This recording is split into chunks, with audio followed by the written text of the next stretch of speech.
Actually Mariani সমষ্টিটোত আমি ৰাইজৰ দলে ইলেকশ্যন খেলিম, এইটো আপোনালোকে নিশ্চিন্ত হৈ থাকিব পাৰে।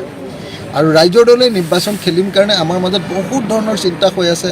কোনোবাই কৈছে অখিল গগৈ খেলিব লাগে, কোনোবাই কৈছে নহয় ইয়াৰ অন্য স্থানীয় নেতা আছে, বাহিৰৰ পৰাও কেইবাজনো গুৰুত্বপূৰ্ণ মানে আপোনাৰ গ্লেমাৰাছ আমাৰ মানুহ আহিবৰ কাৰণে সাজু হৈছে। তো এই গোটেইকেইটাক লৈ এটা থ্ৰেডবেয়াৰ পুংখানুপুংখ আলোচনা কৰাটো আমি বিচাৰিছোঁ। আৰু সেই আলোচনাৰ ভিত্তিত নিৰ্বাচন কেনেকৈ আগবাঢ়ি যোৱা যাব সেই সম্পৰ্কে আমি সিদ্ধান্ত ল'ব। একচুৱেলি মৰিয়নি সমষ্টিটোত আমি ৰাইজৰ দলে ইলেকশ্যন খেলিম, এইটো আপোনালোকে নিশ্চিন্ত হৈ থাকিব পাৰে। আৰু ৰাইজৰ দলে নিৰ্বাচন খেলিম কাৰণে আমাৰ মাজত বহুত ধৰণৰ চিন্তা হৈ আছে। কোনোবাই কৈছে অখিল গগৈ খেলিব লাগে, কোনোবাই কৈছে নহয় ইয়াৰ অন্য স্থানীয় নেতা আছে, বাহিৰৰ পৰাও কেইবাজনো গুৰুত্বপূৰ্ণ মানে আপোনাৰ গ্লেমাৰাছ আমাৰ মানুহ আহিবৰ কাৰণে সাজু হৈছে।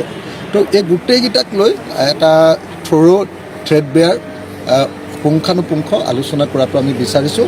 আৰু সেই আলোচনাৰ ভিত্তিত নিৰ্বাচন কেনেকৈ আগবাঢ়ি যোৱা যাব সেই সম্পৰ্কে আমি সিদ্ধান্ত ল'ব।